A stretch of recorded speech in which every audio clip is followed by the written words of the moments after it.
Hello? Hey, what are you doing? Hey, I'm just packing for California. Got an internship out there. Oh my God, that's awesome. I'm so proud of you. Thank you. But I gotta finish packing, so I'll call you later. Okay, bye. Bye. Wow, we're the same age and I haven't even started looking for an internship. What's wrong with me? It seems like everyone is so much farther ahead in life than me. I look on social media and people are posting pics of their businesses they started and the trips they are taking. Am I capable of succeeding? They say success brings confidence, but I need confidence now so I can be successful. If you're lacking the confidence you need to be successful, if you're doubting that you could be everything you desire, tune into Confidence Brings Success with your girl Lex. Hello and good morning. We are here at the 12th House Productions to talk about confidence. We have Kharisma Mcllwaine and Marisa Riley here with us today. How are you, Kharisma? I'm doing well. Good. How are you, Marisa? Same here. Great. All right, so Kharisma is a very successful woman who attended Cabrini University. She's now a writer, community ambassador, singer, and filmmaker. She started her career in television with CBS 3, the CW network, as an on-air host. Marisa here attends Temple University, as I do, and we're here working at 12 House Productions together. So thanks for being here with me today. Thanks for having me. No problem. Thanks for Kharisma for interviewing with me. My pleasure. So, what we're going to talk about is all the amazing people that you interviewed. Oh, okay. She has interviewed Kevin Hart, Tyler Perry, Megan Good, Ice Cube, Nick Cannon, and so much more. And what I was wondering is, how do you gain that confidence? How do you get to the point where you are believing in yourself to think, I can interview Kevin Hart, I can interview Tyler Perry. Like, there's no barriers in my way. I don't care if they have 18 million followers. I'm going to interview them. How do you get to that point? Well, I think, starting off, you just understand that people are people, even people that you admire, people that you look up to, people that you say, oh my gosh, I love what they've done with their career. I love the direction they've taken in the past and the direction that they're going. But understanding that they're people who have ambition and goals and dreams just like you do. So that helps with the nerves a little bit. And then also it's kind of like the more you do something, the better you get. You know, your parents used to say to you, practice makes perfect. It really is true, because the more you do something, the more you get confident in your own abilities, you know what you're capable of, and it becomes kind of second nature. Also, a big thing for me, just in my career in general, something that you kind of hear people say, but you don't really feel like, yeah, that's true. And for me, that was networking. A lot of my opportunities to interview people came from relationships that I was able to forge during my time at CW. And just kind of being out and about and meeting people and talking to people about, what they're doing, what I'm doing, and then trying to figure out ways that, the things that we're doing could align and how we could help each other. Yeah. So I'm a big fan of collaborations and just seeing how we all can kind of help each other. But for me, that's pretty much my story in terms of like confidence. And really for me, it's just like the more you do it, the better you get and the more you just feel at ease doing things that you love to do. Yeah. I actually have a story that relates to that very well. Have you ever been to Temple Career Fairs, Marisa? Yeah. Okay. So you know what comes with it. You know how intimidating it may be. So intimidating. Yeah. Oh my God. So one day I was in class. I had a communication seminar. I am a senior at Temple University. Okay. So we are expected to jump into the game. It's time to go get your career started. So I was in class and he said, has anyone been started looking for an internship? And I'm in my seat like, no, I didn't even think about it. So he told us, get out there, go to the career fair. And I did. The day came, days before, I was like, all right, I'm going to go. The hour of the career fair came, I was talking myself out of it. I was like, there's no point. Every student there is so much better than me. They're so smarter than me. They're going to get spots and I'm not. I'm going to waste my time. I'm just going to look stupid. I was telling myself all these things in my brain, and I convinced myself it wasn't worth going. Nah, you can't do that. No. So I sat there and I thought about it a little bit more. And I said to myself, what am I losing? I might as well just go, right? It's worth the try, right? Absolutely. So I went. I went to the career fair. I got all dressed. I got cute and professional. And I'm sweating bullets walking over there. I'm sweating. I get there, and I'm so nervous. I see how many people, how many stands there are. But I see the Temple offered a room where you can practice your elevator pitch, which I think was awesome. Shout out to Temple. Yeah. Woo, woo. For real, because it helped me. It helped me. There were like 88 vendors there. Yeah. It was crazy. It was a lot of people. Yeah. So I talked to a woman. She could tell how nervous I was. She said, take a deep breath, drink some water, Don't think about it too much. And like she said, people are people. Yeah. They are. When you talk to them, they're just like us sitting here right now. There's nothing to be nervous about. Your fear stops you from so many things, and you can't let it. Yeah. Yeah, so I went in there. I practiced she gave me so much confidence. I walked up to the door, and I was like, I got this. I walked in there, and I lost all a bit of confidence I had. I was nervous. First person I walked up to was Zeb Stokes. Woo woo. And he was awesome. Talk about a gift. For real. He was awesome. I talked to him. He loved me. I loved him. The energies were just flowing. He gave me the confidence I needed to keep going to each table. And that definitely happens. I have a few instances for me where that happened. One instance, actually, ironically, and you ever think about something that's happened in the past and you're kind of still blown that like, wow, that just happened. Okay. Yeah. But I was doing a press junket for Selma. And, for press junkets, that's when the folks come to whatever city they're coming to promote their film or whatever project they're doing.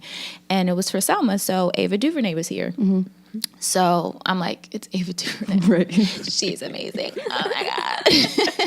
And I was definitely having a bit of a fangirl moment, and I had to go like, okay, bring it in, be professional. And around that same time, the Philadelphia Film Office was doing a short film competition for the Philadelphia Flower Show. So the competition was called What is Beauty? And basically like a 2 to 10 minute, I think, was kind of like the frame of the piece. But long story short, I wanted to do a piece for it because I have a really good idea for a film. But I'd never done a short film, any kind of film at the time. And so I was nervous about it. And then at the time, my brother was in Colorado doing a painting. And so he took his camera with him. And normally, like, if I wanted to film a little something, I would, like, borrow his camera, and that's how I would film. Well, he's in Colorado. The deadline is quickly approaching. And I was like, I don't know if I'm going to be able to do this. And so then I go into this interview with Ava DuVernay, and we're talking about just, women as filmmakers and creatives and all these things. And I mentioned it to her, like, just kind of in passing, having a conversation, I was thinking about doing this competition, but, I don't really know how I'm going to go about doing it. And she gave me so much encouragement. She was like, just do it. Stop trying to talk yourself out of it. Like, don't psych yourself out of it. Just do it. And she gave me a hug and was like, before she left, she's like, I'm not kidding. Do it. Right. And I was like, well, Ava DuVernay told me to do it, so I guess I gotta have do to. it. And so I ended up shooting it on my iPhone, and then my computer crashed, and then I had to like go back out and refilm it. And it was in the middle of winter, and it was about flowers, and I had to find flowers, and they were dead. And I had like 2 days to get it done, but I got it done. I just kind of kept thinking back to that conversation of encouragement, and I got it done. And I ended up making it to the finals, and I was competing with people that had 20 and 30 people in their list of people that helped them edit it, and it was literally me and my mom's hands, and that was it.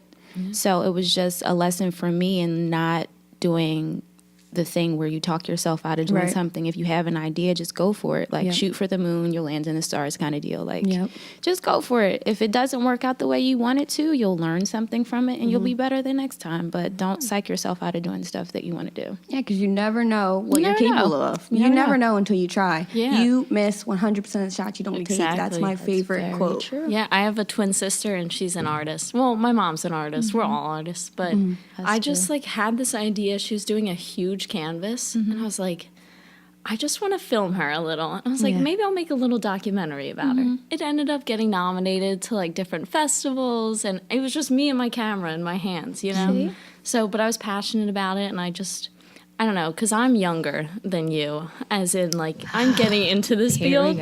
So I just Make me feel like the old lady here. No, I'm just so kidding. Even. But it's like I am at that point where I have to fake it till I make it. That's just kind of how I've been approaching things, I feel like. So until I get to that point where it's second nature. That's how everybody does, though. Yeah. Like, You even have to. the thing about this creative space is that you fake it till you make it for a really long time. Like, there's situations that I feel still like, and I've been doing this for a while now. Like, I'm still not fully prepared. I don't feel to do this, but I'm gonna just wing it. Yeah. And you just go in there and you And a lot of figure it people out. don't take their chances. Yep. So That's it's true. like if you're one of them, you're one of the people missing out. Yep. And you have no idea what doors can And open. people appreciate ambition, you know, because everyone that's gotten to a level, even if they're not at the culmination of, you know, whatever their ideal of success is, everybody remembers that story of like, this is what I'm trying to do and the path that they took to get there. Yep. So I feel like that resonates Your with humbled people roots. a lot. Yep. Yeah, it does. If they have a heart. Yeah. You know. But people are people, you know, Yep. at the end of the day. So, what year did you graduate from college? You said I looked at your website and you graduated from Cabrini University. So, what year did you graduate? Not telling you. Not gonna tell me. Okay, that's fine. You can not keep your old. secrets. I have secrets. We're all allowed to have secrets. I completely understand. It was a while ago, though. I'll say that. Well, when you were graduating, how were you feeling? Like that year of senior year when you were, you know, preparing for interviews and thinking of graduating and getting ready to start your career. How were you nervous? Were you scared? I was all of the above.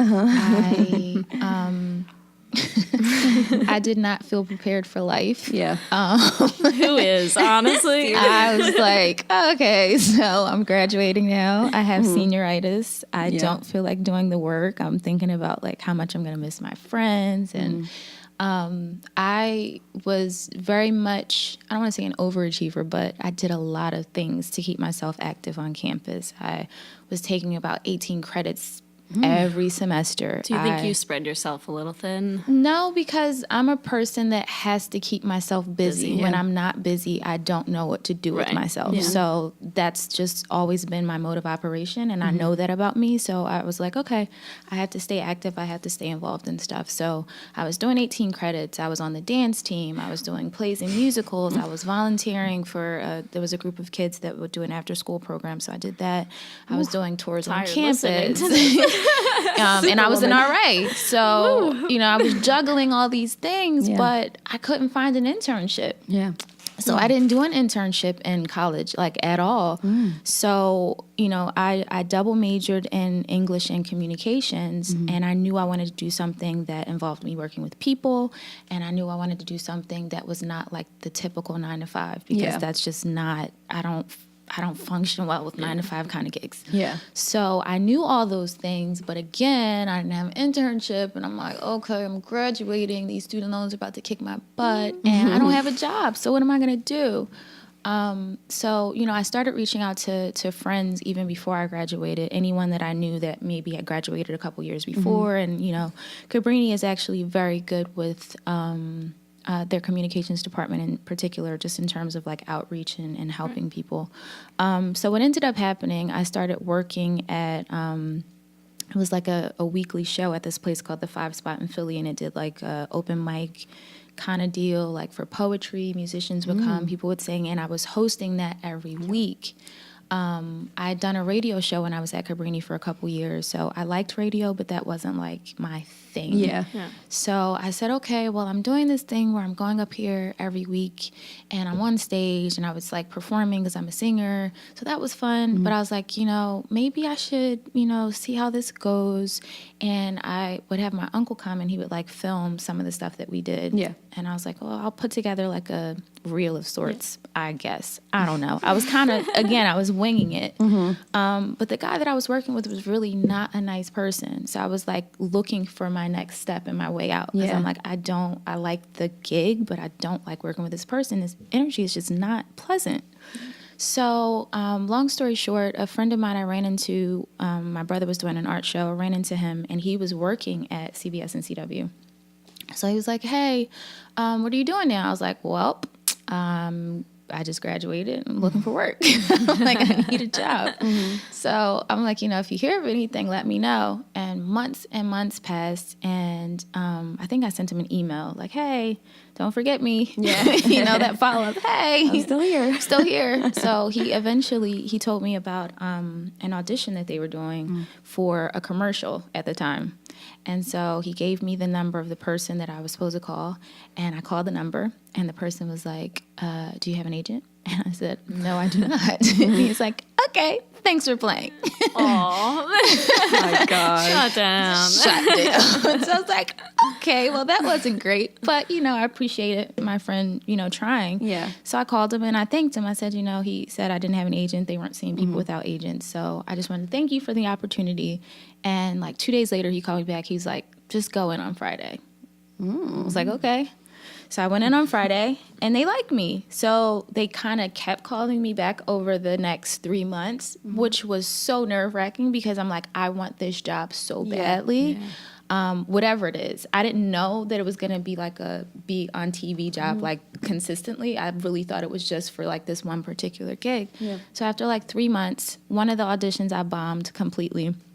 But the station manager really liked me, so eventually they called and they offered me the gig, but it was after about 3 months. And I'll never forget this. I got the call on a Tuesday. The same guy who told me not to come in ended up being my boss. That's who called me to tell me that I got the job. Wow. And I'm like, are you sure? Like, can I scream now? That's what I said to him on the phone. He's like, yes. And I'm like, ah! And I screamed, but I put the phone away. And then that Saturday, I woke up and I was watching the news, and the 5-spot burnt down to the ground that Saturday. My gosh. Not kidding. Wow. It was insane. And I was just like, How okay. did that make you feel? Like, did that kill your confidence? It didn't. It actually, on the contrary, it made me feel like everything was happening the way it was supposed to. Like, to get a call to say that you got a dream job. I mean, Philadelphia is the number 4 market in the country for television. Yeah. And so to get that call to say, you've gotten this job, and then the place that you were working and not really enjoying because it was kind of sucking away the things that make me happy, which are being giddy and silly, Yeah. To get that call and to find that out, I was just kind of like, well, I guess I'm doing what I'm supposed to be doing. Because The universe everything on my is side. it's like everything's lining up. I was like, thanks, JC. Right. So, no, it was great, and I ended up working there for almost 6 years. That's awesome though. Like, cause that guy who told you need an agent, he could have killed your confidence. You could have took that and let your mind wander like I do. And But I you did persevered. feel a little bit like I was like, oh man, I felt like a gut punch, like rats.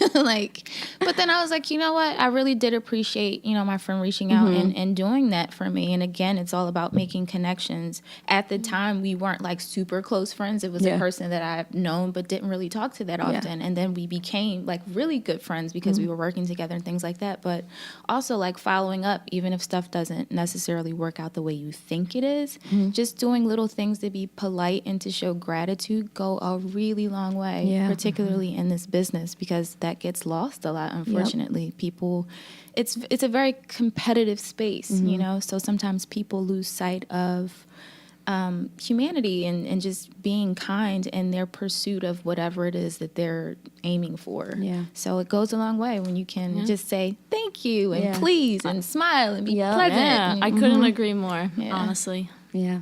So what I want to ask you is how we're going to close our show today is what advice can you give any young adults who are in college or even just simply trying to advance in their career to feel confident if they're not feeling any confidence, or if they're nervous, if they're overthinking things or trying to talk themselves out of something? What advice would you give them? What advice would you give me? Right, me too. I'm tea for me. I would start by saying I too am an overthinker. I overanalyze everything, so I know what that's like. Yeah. Sometimes you just have to get out of your own head, though. Yeah. I think the cool thing about how things are going in general is that there are just so many more opportunities for people to be self-sufficient. You know what I mean? Like, when I was leaving school, there weren't as many opportunities for you to kind of create spaces for yourself, particularly in the communications or, television or radio space. Now you have things like podcasts, what we're doing today. You have YouTube, you have all these other spaces that allow you, if you're a creative person, to just create and not necessarily have to look to a big company or a big corporation or someone else to give you work. You can create avenues for yourself. So I would say, figure out that thing that drives you, figure out that thing that makes you, that you think about every day. Like if you think about something every day and that thought makes you happy or that makes you feel something, that's probably in line with what you're supposed to be doing. I'm a big fan of people doing what makes them feel like they're fulfilled and makes them feel like they're able to contribute something to society and to the rest of the world. So I would say start there. Start with what makes you happy, and then figure out a way to monetize that. Yeah. But in terms of confidence, again, I just feel like it starts with you. I know that sounds cliche, but it really does. Like, you have to be your own spokesperson. Yep. You have to believe in yourself enough to be able to convince other people to buy into it. Whether you're going to a big corporation or you're doing something independently, you have to know what you bring to the table in order to be able to bring other people to you, to give, to be drawn into whatever it is that you're giving. So, don't be afraid to just try things. You can try things. You're going to fail. Yes. That's life, right? You're going to try stuff, and it's not going to work out the way you wanted it to. And especially in the creative space, you do certain things, and you think it's going to go a certain way, and then you get there, and it's like, this is not at all what I expected. Right. So you also have to be... you have to be limber. You have to be you have to be willing to roll with the punches, and to not give up when stuff gets hard. Because at the end of the day, when things are tough and you persevere, you'll appreciate where you are so much more in the long run. So try things. Don't be afraid to fail. And fake it till you make it. Basically, fake it till you make it. Do it until you believe that it's true. And I'm a big fan of, like, telling yourself, like, I can do this. Yeah. Actually speaking those things to yourself, like you talked about, and that you talked yourself out of going to it. Yeah. You can talk yourself into doing things too. Like, so telling yourself, like, I can do this. I can do it. I just stopped saying what if. Like, that's like the worst. Don't do that. Because that makes you overthink everything. Yeah, it does. You kind of give up before you even. Yeah, exactly. So roll with the punches. Full, not empty. Seriously. So, all right, Marisa. So I have a question for you. Since you're a fellow student, you have a lot of the same situations that you go through as I would, most likely.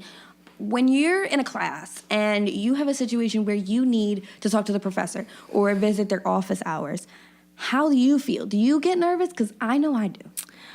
Well, not really. I have to say, I don't know if it's because I lucked out a little, but I haven't had one professor, at least in my field, that I didn't either feel comfortable going to or, I don't know, they just taught me enough where I didn't feel like I needed to spend time. But I made a 25-minute documentary this past semester. So it was like 4 months, a whole crew. Yeah. And that I was very involved with my professor. And that was like the first time I was like, I can network with my professors. Like, it can help me later. Yeah. So cool. I've never really had an issue with confidence, though, regarding my professors. Yeah, that's awesome. Okay, cool. I mean, I've been in classes where I don't know what's wrong with me. I'm antisocial, so, like, when it comes to talking to people, every conversation I have, I overthink it. So when I'm like, okay, I need to ask the professor something, most professors will be like, I don't do email, come to my office hours. I'm like, oh my God, I gotta talk to you in person. I just think you shouldn't take yourself too seriously. Yeah. Like, there's definitely there's definitely a power thing going on, obviously, where students learning to do what these professors are teaching us. Yep. So I think once you don't take yourself so seriously and you just approach it as someone who's trying to learn, not necessarily a student, because I feel like there's, a connotation to that. Yeah. People just think you're not as capable of doing things. But I think that's so wrong. That's why you're there. And a good professor should know that and want to help you. Yeah, of course. Yeah. And when it comes to, like, being confident, like, within classes, like, Okay, so what I mean is like with your homework and your assignments and your projects and when you have to present them, because from what I see, you're confident. It's all there. You're outgoing. You come in and you're ready to go. You always got something to say. You're talkative. You're just a very nice vibe to be around. So I want to know is how do you get there? Like, well, not taking myself seriously. Yeah, I really have to say that. Of course, but also just being present. So like I remember I used to be in class and you drift off. You get a little bored, uninterested. But I think if I do the homework, I come prepared and I participate. Like I'm usually one of the few students who's actually verbally participating in class. But it lets the professor know that you're digging what they're teaching or you care about what you're learning. So I just have to be present, not take myself seriously. And I like talking and I study sociology. So it's okay. I very much I like how people, organize themselves and how they talk. We study dialogue and cutting people off and all that stuff.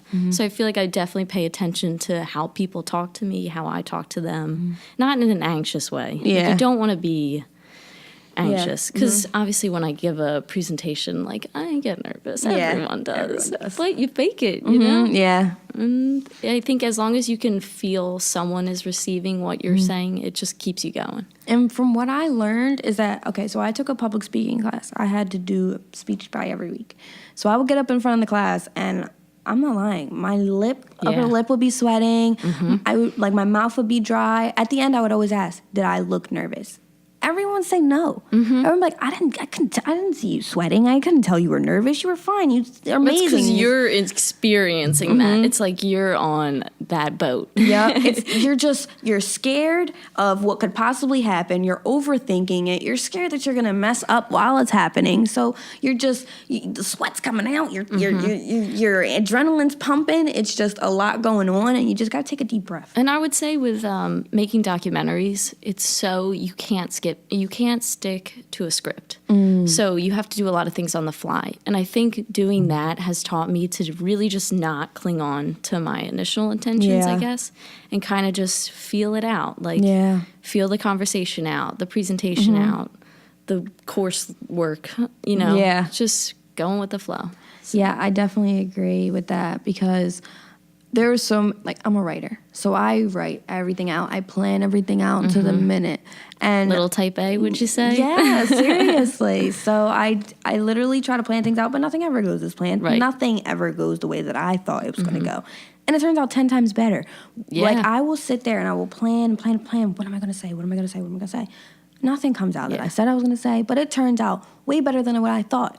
I guess I just got to let myself be myself. Like, you want to stick to your type A because that's a great quality to have. And obviously, pre-production is so important. And, of course, writing things down. We'll do paper edits before we do the actual edit in the editing software.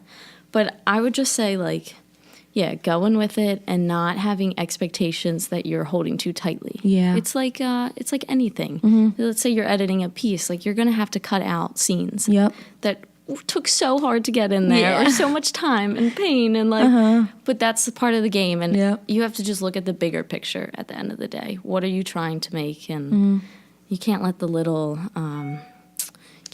things mess you up there. Kharisma was saying on her website, she's like, I have the ability to roll with the punches. That's what everybody got to do. Roll with the punches. But keep your type A, because I'm way more type B, and sometimes I wish I was a little bit more, more list oriented. Yeah. But I just, with experience in life, nothing goes the way I want it to. So I just go with it. Yeah.